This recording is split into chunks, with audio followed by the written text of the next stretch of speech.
అందరికీ నేను ప్రత్యేకంగా చెప్పనవసరం లేదు. ఆయన అబద్ధానికి ఓ బ్రాండ్ అంబాసిడర్.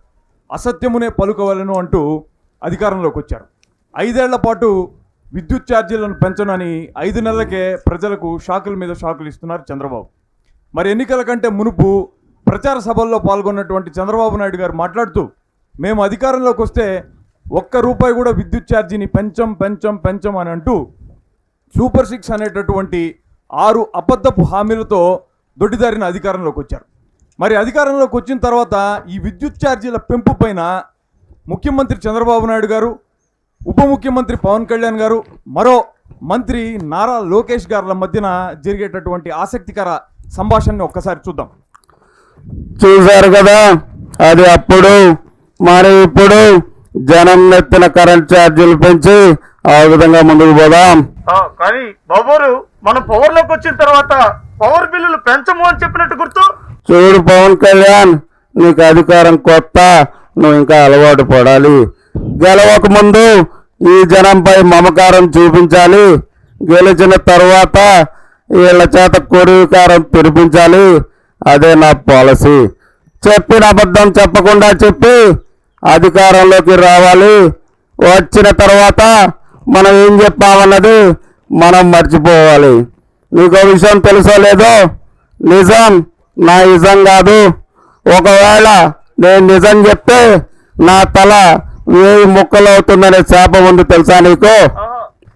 నిజమేనేమో బాబు గారు, మరి అందుకేనేమో నేను మీకు శిష్యుడిగా వచ్చాను. వస్తే వచ్చావు గాని గురువుకు మాత్రం పంగనామం పెట్టద్దు. ఎంత మాట బాబు గారు, చిన్నప్పుడు నేను నా గురువుల్ని. అబ్బో, ఏం మాట్లాడినా నీ చైల్డ్హుడ్కి లాక్కెళ్తావు. సెల్ఫ్ డబ్బా తగ్గించు, సెల్ఫిష్ నేర్చుకో. అది సరే కానీ బాబు గారు, కరెంటు ఛార్జీలు పెంచితే ఈ జనమంతా ఊరికే ఉంటారా? ఊరుకోక ఏం చేస్తారు? 3 సార్లు ముఖ్యమంత్రి చేసి ఈ రాష్ట్రాన్ని అప్పుల పాలు చేసిన, సంపద సృష్టిస్తానని చెప్తే నన్ను వీళ్ళంతా ఓట్లేశారు. వీళ్ళకి మించిన అమాయకులు ఎవరైనా ఉంటారా?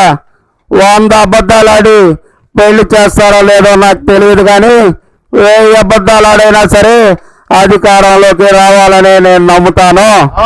తమరు నిజ స్వరూపాన్ని చెప్పారు బాబు గారు. చూశారుగా చంద్రబాబు అంటే ఏంటో. అన్నమాట మీద అస్సలు నిలబడరు. కుర్చీ ఎక్కినాక మడత పెట్టి మరీ జనాన్ని తంతారు.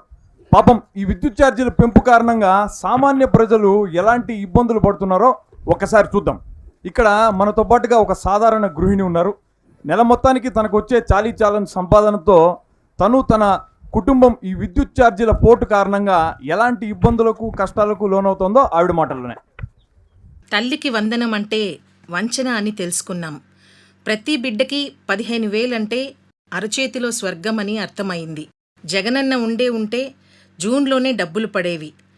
పథకాలు ఇస్తానని చెవిలో పూలు పెట్టాడు చంద్రన్న.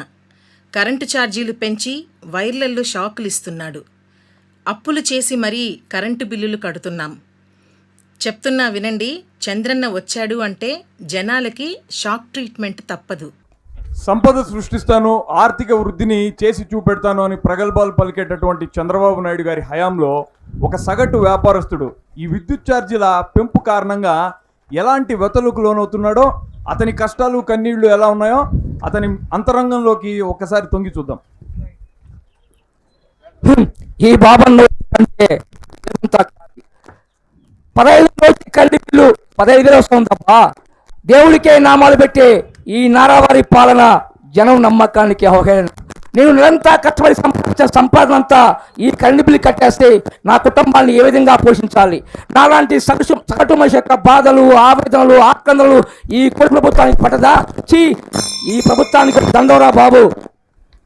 రైతు దేశానికి వెన్నుముక అని అంటారు. మరి అలాంటి రైతు నడ్డి విరిచి మూల కూర్చోబెట్టినటువంటి చంద్రబాబు నాయుడు గారి ప్రభుత్వపు విద్యుత్ ఛార్జీల భారం రైతుని ఎంత కష్టాలకు, కడగండ్లకు, కన్నీటికి పాలు చేస్తోందో, రైతు ఎంతటి ఇబ్బందులు పడుతున్నాడో, రైతు మనోగతం ఎలా ఉందో ఒక్కసారి చూద్దాం.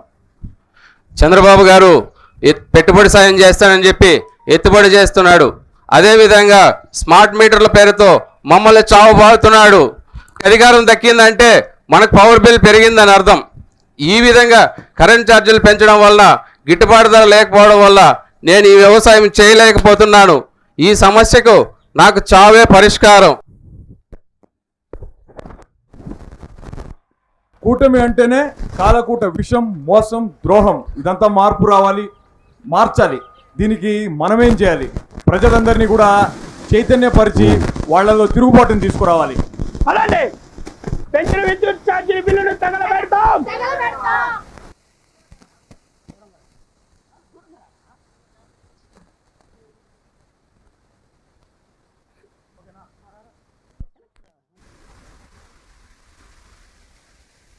2029 నాటి కూటమి ప్రభుత్వానికి బుద్ధి చెప్తాం.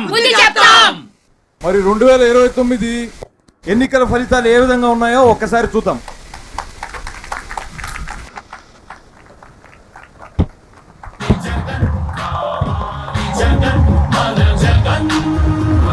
నమ్మకం అంటే జగన్, సంక్షేమం అంటే జగన్. కూటమికి రోజులు దగ్గర పడ్డాయి.